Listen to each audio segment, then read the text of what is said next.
Hello, Hey, how are and you? we're live. Good. How are you, Joe?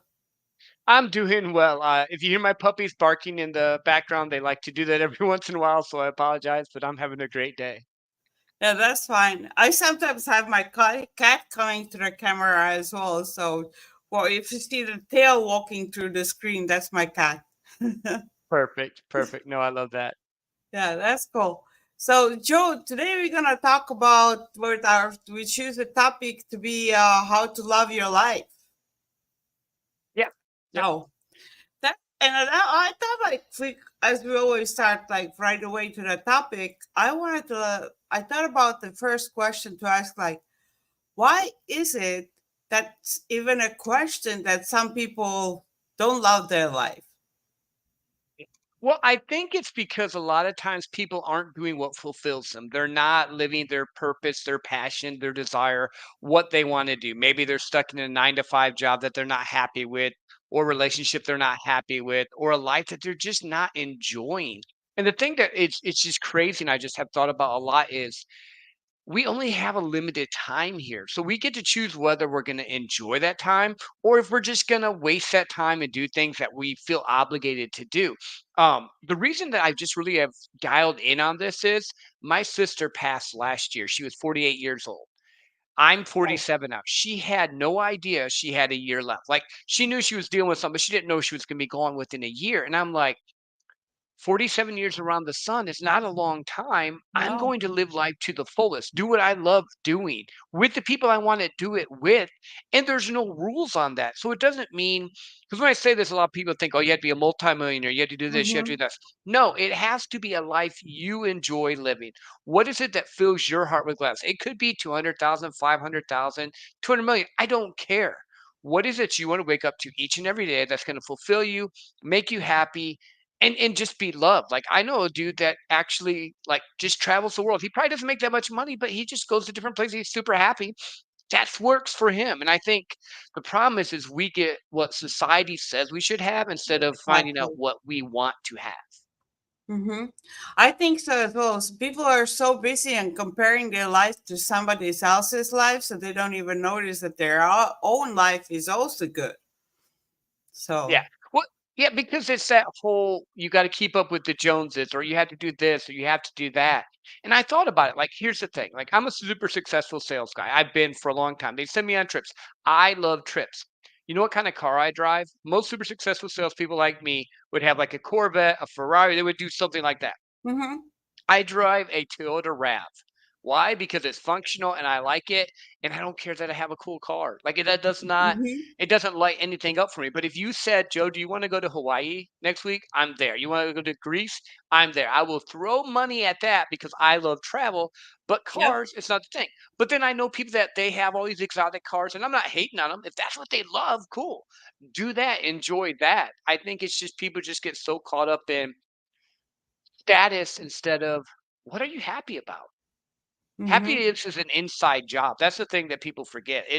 It's part of who you are. It's part of the choices you make, what you manifest, what you do. It's not the exterior.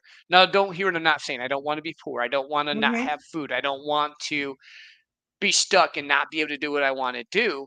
But I don't have a rule of I have to have X to be happy. I'm going to be happy either way. Mm-hmm. And love your life the way as well. Like they think like, oh, I'm gonna love my life if I have this or that or third. Like there's so many other things I still want as well, or something like this.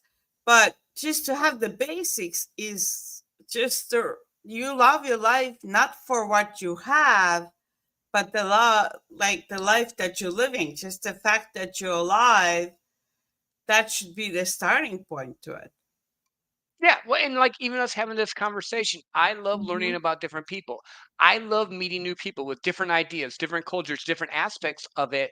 And it's really just in my mind at least, it's a how are you viewing things? What are you doing to get there? So if you have a big dream, I'm the guy that's going to tell you go for it. Let's reverse engineer it. Let's get it in motion so it's not just a dream but becomes a reality.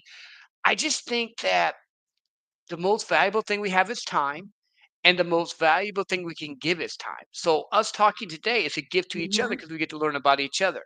Who we spend our time with is key. Money is a tool. I can go make money all day long. That's fine. I like making money so I can go do cool stuff. But Mhm. who I choose to spend my time with is the greatest gift I can give. Mhm. And same way, give it your time to the family. It's so important that we're not with our family at all. Some people, I am, but some people they're not with their family. They're inside the house with their family this way, but they're not present with their family. I see that all the time. Like they each in a different rooms. Nobody is communicating. So that's kind of you have to bring everybody together to have that love of life together.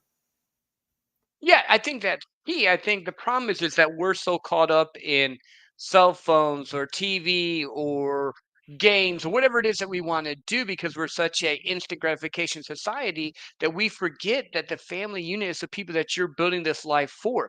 Like I told you before, I do sales coaching. A lot of times I talk to the person that's running their business. I'm like, if you're always running your business and you're never spending time for your family, you're not doing it for them. You're doing it for you. Own your stuff. Mhm. It's about what are you intentionally doing each and every day, who are you intentionally spending time with? Like a few years ago, my son's 19 now, but when he was like 11 and 12 years old, I Mhm. slowed down my sales career so I could be the dugout dad. I never played baseball. I grew up in the country and I had to work, so I didn't get to play baseball, but he wanted to play and I wanted to spend that time with him. Now people are like, you could be making thousands of dollars. Yeah, but I can't Mhm. get this time back with him. It's way more Exactly. valuable for me to have that time with him. And those are some of the best memories that I have of his childhood. I don't know what his memories are the best ones because he looked at the world probably differently, but, like, I remember being in that dugout with his little friends. They're going out, they're doing the he got his first hit, he's doing all this stuff, and it was just a great memory for me to get to do, but I had to invest time, and I think that's key. Family and friends, that's the people that you wanna live life with. If not, what's the point? Mhm. I did a similar thing. I cut down like the money. I'm making less money to spend more time with my daughter. Like that's priority. So money, like you were saying, the money you can make sooner or later, but the time is the one that if you spend the time now just on something that you're not loving to do, you're not going to get that much time back. You're going Yeah, to be older. You're going to have, like, you might be able to, if you're older, you might be able to do other things now for the viewers. They're going to be able to do other things, but you still have to value your time more and the people more. And then money comes. Or yeah, they but all really together. Maybe just all together, but they don't just leave one out because of other. yeah. Well, and something that we've started trying to do in our family is putting phones down during dinner because everyone gets stuck on it or having a show on instead, just sitting and having a few moments to talk. Or I'll be like, if I'm talking with my wife, I'll make sure that I'm being present. I flip my phone over, I put it down so I'm not distracted because I have ADHD. So if I see something, I'm going to go look, oh, what's going on? So I flip it. I'm intentional with what I'm doing so that Hmm. she knows that she has my presence because again, I chose to marry her. I shouldn't neglect that relationship now because I saw a funny cat meme or dog meme or I'm doing business. I think Uh-huh. getting back to the human connection and valuing the people that you're with is key. Hmm. Have do you remember back in the past, and maybe you don't, but do you in the past had like moments or when you were younger when you didn't love your life, or you were always the person who loved your life? No, oh no. If anyone tells you that everything is always rainbows and unicorns, they're lying and they're selling you farmland in a swamp country. It's not true. Like early on in my sales career, I ended up taking a job where I was working 9 to 5 there, then doing Uber driving and doing all this stuff because I had to. We were in a spot. I had to do that thing. Hmm. But I was miserable. I had was almost like a nervous breakdown because I was doing something I didn't like doing, then driving drunk people around and just doing things that wasn't fulfilling to me. Now, I didn't stay in that spot. I did what I had to do because sometimes you have to step up because you're a father or a wife or a mother whatever, and you had to do the things you have to do to provide for your family. But then I found a different role that I could do that would provide more so I could have time again with the family, and just started leveling up by listening to podcasts, reading books, doing things to change my state. Because some of your listeners right now are probably in that spot where they're in a job they don't like. They feel trapped and abandoned. But what they can do is start like listening to this podcast here, reading books, doing things that's going to level them up so that maybe they can move forward to either starting a side job that will help get them more money to get them out of the 9 to 5 rat race that they're in, or at least help supplement what they're doing to build what they like. I always tell people this: you can still take 5 minutes to smile and do one kind act or something that's going to change your state. Because if you're in a giving state, it's hard to be frustrated and focused on your problems. And there's always someone that's not as well off as you. And there's always people that are probably more off as you. So I always try to keep a balance of being in groups of people that are going to stretch me, maybe that are farther along in the journey, but also having people in my circle that I can help bring up and encourage and grow, because it gives you that ability to understand that even though right now life might suck, other people's lives are probably worse. And if you can help them, then you're shining light in, and that's going to help you build gratitude and thank for what you need to do in It growing into feels what you wanna good. do. Yeah, it feels good to help others as well, and that's what we had to do. And if somebody is has not tried to make somebody else to feel good, then they should try that. It's really feels good, But you have to allow yourself to feel good as well. Yeah, That's a what I and you believe. should do nice things for yourself. So don't hear what I'm not saying. I'm not like you have to always sacrifice and give and grind and do, because that Mm-mm. doesn't work either. You're gonna burn out. Like, I go for walks on purpose because for me, that's me time. I need some me time. There's a kickboxing gym by here that I go and work out at because I like it. I enjoy it. There's stuff I'm doing, but then I also know there's times that, like, my 9-year-old daughter wants to play Barbies. Do I really wanna play Barbies? Probably not, but she likes doing it, so it's something I can Mm-hmm. do with her. So, like, it's just that give and take, the balance of what do you wanna do? Mm-hmm. Exactly as well. That's perfect. And sometimes the giving, like you say, you might not like to do it, but you like the feeling that the other person getting from you doing it. Yeah. That makes a big difference, and that creates memories, and that makes, like you were saying about the kids, they grow up loving, knowing what it feels, loving doing something as well. Yeah. Well, yeah, I think that's the key because you want to build a life that is fun. You want to build a life that has good memories. You want, when you're at the end of your days, you're not going to be like, I wish I sold one more deal or I made $10,000 more. You're going to be like, I wish I did that trip I promised my wife, or I wish I written after that dream of writing my own book or whatever it is for you, and you just got to Mhm. figure out what that is and start doing it now.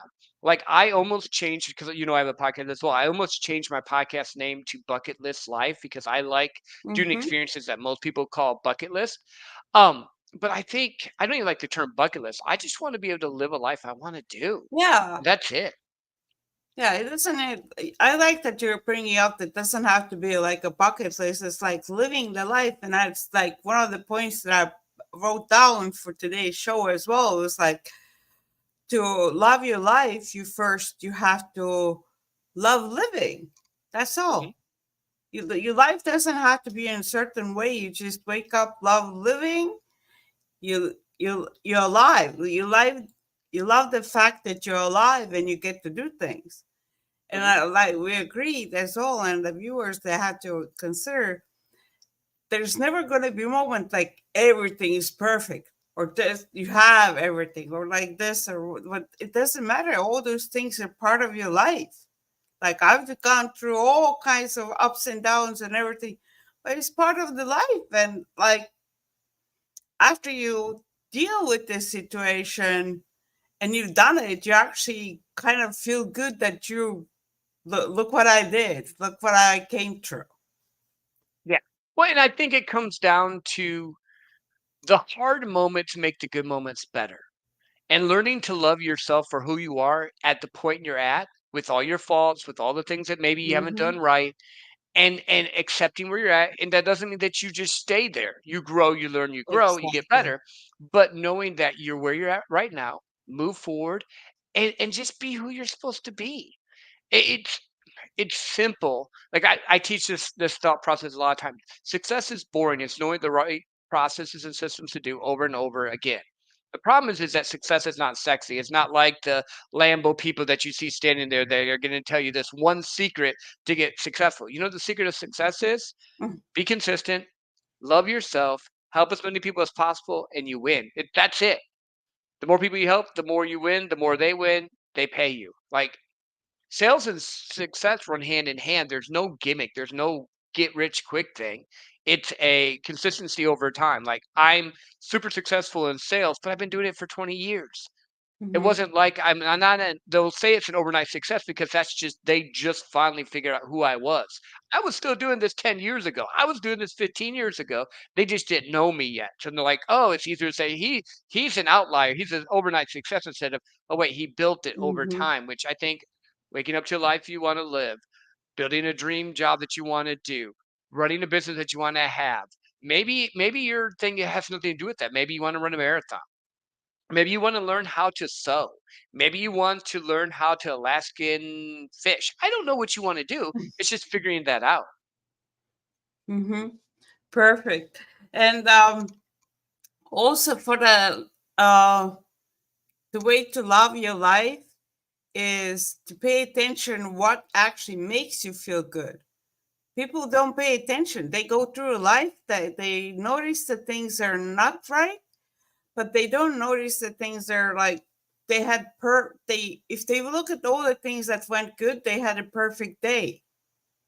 But they only notice three things that went wrong. So Well, it comes down to perception. Is your glass half full? Is it half empty? Are you willing to look at what's good happening for the day or bad? I think things happen for me. Like there's still bad things in the world, but I think things happen mhm, for me. Like if I look back through my life, if I would have went through the struggles that I haven't gone through, I wouldn't be where I'm at today. And I don't want to change my life where I'm at today because I really like it.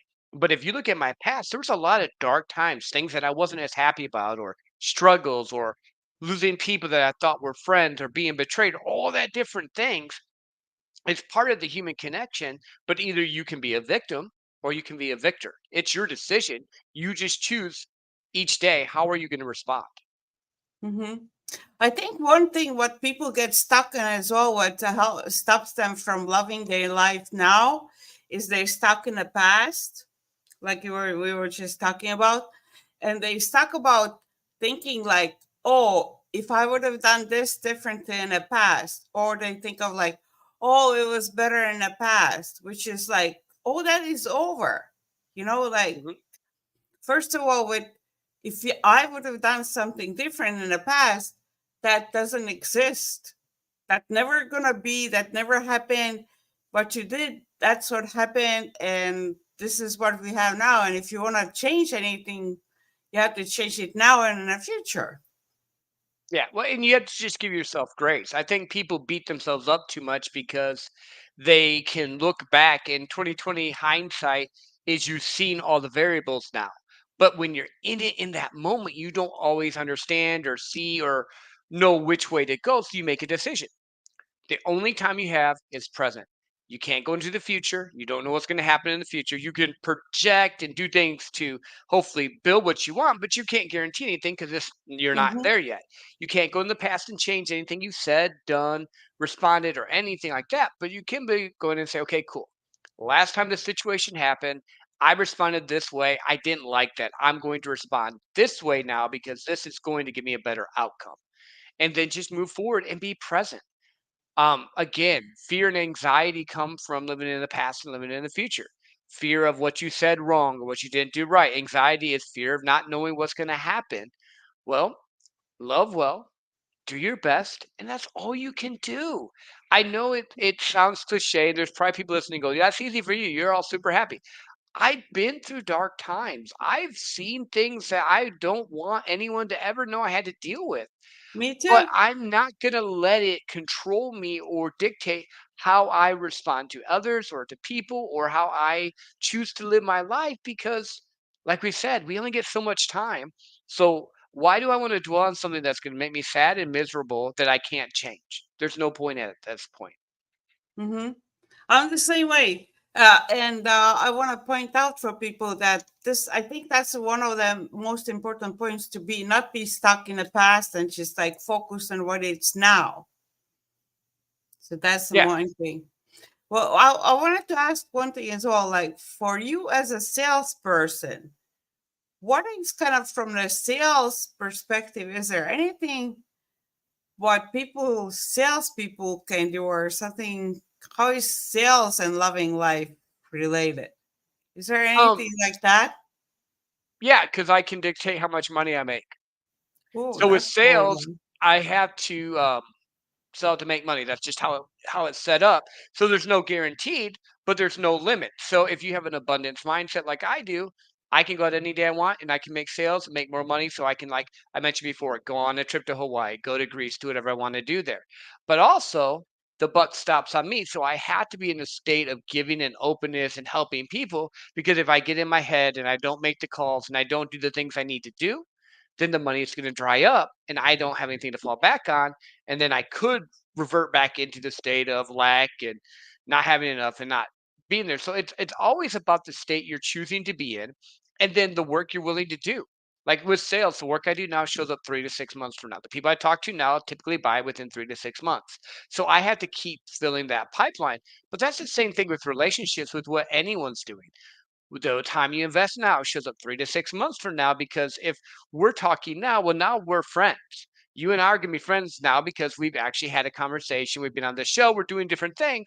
If I wouldn't have responded to you when you said, "Hey, do you want to come on my show?" we would have never even had this conversation. It's being open to new ideas, stepping into what you need to do, and just seeing if it fits for you. Is it going to work for you? And then if that role or job's not working for you, switch. You're not stuck where this is where we are. You're not stuck. You can decide to do a different thing. Is it going to be easy? No. If you start something new, are you going to have to learn everything and fail forward? Yes, that's how it works. But it's amazing that you could. I could right now at 47 decide I want to be a history professor, go back to school, learn all the stuff, and within 6 years or whatever, I think 6 years I would have a master's. How if that's how that would work? I could teach history. I could change my world. I could go be a police officer. Like there's so many different things I could choose to do if I wanted to do it. I just Mm-hmm. have to go learn the skill, learn what they do, and put the time and effort in. Sales is the same way. Learn the skill, put the time and effort in, reach out to enough people, you make money. Mm-hmm. And then another question as well that came to my mind with people who have like it seems like they have for outside it seems and like they have everything. They have a lot, way too much money, like millions of dollars and everything, and they don't love your life, their life. Mhm. So, in your personal opinion, why is that? Well, and I'll give full disclosure. I know a lot of different millionaires. I know a lot of different super successful business people. And I know a lot of people that just would make, what people would consider average good money. And the answer for both of them is the same. What's the reasoning behind what they're doing? If you're chasing money, when you get to the end of chasing money, it doesn't fulfill. It's just a tool. So whatever's inside you is going to come out. So if you don't love yourself anyway, you could have $1 billion and still be miserable, or you could have 20,000 and still be miserable. It all comes down to the mindset, the inner work inside of you, who you are, why do you view things that way, what's going on. And then I've known people that don't make hardly any money, but they love the life they're living. And I know millionaires that love the life they're living, and they love the Mhm, ability to be able to give to people. They love to do different things. Like I know a gentleman that he has a thing called Fight for the Forgotten, where he helps give millions of dollars to the pygmy in Africa because they were people that were just forgotten. There's so many different things you can do, and it's so funny to me because there's like people are people no matter what level they're at. Your mhm, integrity will show at whatever level you're at. Just money just shows it more. It shows it faster because what you do, your actions affect more people. That's the only difference. mhm. I believe as well that for the people who have money, they should have to know how to use the money.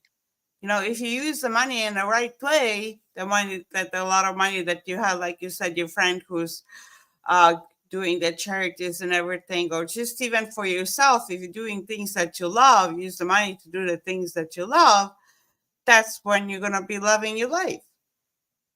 Well, yeah, because if you're doing stuff that gives you your passion, your purpose, and your plan, you're good to go.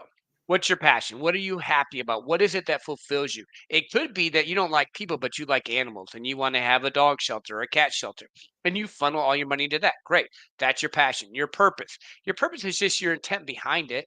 How are you going to do it? Plan, write your plan out, figure it out, move forward, whatever it is you want to do. The problem is most people don't know what they love. They've never sat down and taken any time to figure out what they like doing. They don't have a plan to get there.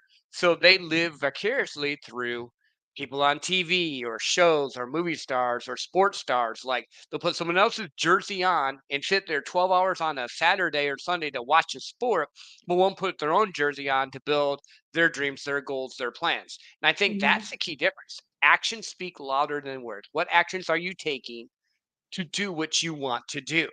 And a lot of times there's really not that much money involved. Like with sales, there's podcasts, there's books. You should get coaching. Like I'm a sales coach. Like I do have people pay me to help them shrink time. But you can learn so much. Like when I first started in sales, I listened to like Grant Cardone, Jordan Belfort, Zig Ziglar, all the different people there, and just started learning podcasts like this. Learn a lot of information. You can grow. It's just you got to put the time and effort in. Mm-hmm. Okay, we're gonna close out in a little bit as well, but give just simple, from your point of view, 3 simple tips, because we already covered a lot of like good tips for the viewers. Hopefully, you got some good tips already now from our conversation, but maybe extra tips. Take time for you first, because if you aren't filled up, you can't help anyone else. So figure out what makes you happy. It doesn't have to have any rules. It could be playing video games. It could be going for a walk. It could be spending time with loved ones. It could be petting a puppy. Whatever it is that fills your bucket, do that first. Second, take 5, 10 minutes a day and write out what you really want to do. Because if you don't know what you want to do, if you don't have a direction you can go in, you're never going to get there. But if you have a direction you can go in, you can take that fuzzy dream and start to move it forward. And then once you have that in place, reverse engineer it. Okay, cool. If I want to run a business that has 200 million, then I need to reverse engineer how would I get there? What type of business do I want to run? Who do I want to help? What is the product I'm going to sell or service? What am I doing in reverse engineer? Or if it's a fitness goal, okay, cool. I want to be 180 pounds. I am 200 pounds right now. What food protocol am I going to do? What exercise am I going to do? How long is this going to be? Because if you put it into little steps, that's how you win. Step day one, day two, day three. And the consistency over time gets you to your goal instead of thinking, I'm going to just work out and run this one day, or I'm going to hit everyone on my list this one day and sell them. That's not how it works. But if you do a little bit each and every day, it builds, it grows, and then you get and look back and go, holy crap, I've been doing this for a long time. I'm an overnight success. No, you put the work in. Mm-hmm. Okay. And I wrote before we started talking for my tips out as well. And I was actually putting almost the same thing. Like make a list of things that you enjoy about your life. So you actually know what are the good things in your life, you acknowledge it. And then let go of the past. Don't take that past, well, take the good moments with you from the past, but don't let the past hold you back on like thinking, what I could have done differently, or I love the past more than I love the now. And then also not to judge your life by how other people live. So those were my tips as well that I I was love going to those. I love those a lot because at the end Mhm. of the day, no one else gets a vote. Yeah, It's your life. You get to choose what you do. yeah. Okay, for the viewers, if you don't know about Joe, all her connection links are in the description. But Joe, what are the things that people can connect you for? Sure. So I do a couple different things. One, I have a podcast called The Joseph Graham Show. Keep it pretty simple. I think we've dropped 189 episodes so far. It's on Spotify, Breaker, Apple, YouTube. I have the video one as well. So check that out. If you want to connect with me on social media, on pretty much everywhere, it's Joe Graham and then REAL, Joe Graham Real. Facebook, I have The Joseph Graham Show. But everywhere else, X, Twitter, well, X and Twitter, same thing. Yeah, Sorry, I have Instagram, Threads, all of it's Joe Graham Real. Makes it Yeah, I easy. have it all in links as well. And you also do sales coaching, right? Not just Yeah, sales, yeah. but you coach people to teach them how to sell. Yeah, yeah. So I do one-on-one sales coaching, and then I do group coaching, depending what people want to do. Normally, I get you to commit to a 12-month period because, again, the work you do now shows up later on. I don't do contracts, but like there's a payment each month that you do. I suggest you stay in for 12 months because that way we can go over the whole process from prospecting to follow up to closing to overcoming the objections to doing all the things you need to do to build a sales business. Or if you're a B2B sales professional, I have two groups. I dive into making you either the most amazing sales professional you can be and win awards like I've won, or if you're a business, getting predictable income because a business owner looks at sales way differently than just a sales guy or girl. Hmm. Okay, awesome. Thank you, Joe, for joining us today for this show. And everybody who watched, hopefully, you're going to get some tips how to love your life. Not hopefully, but we give you a lot of tips. So take them and use them. And enjoy you and love your life even more than you did before. So thank you, Joe, and bye. Bye. Thank you for having me. I appreciate you.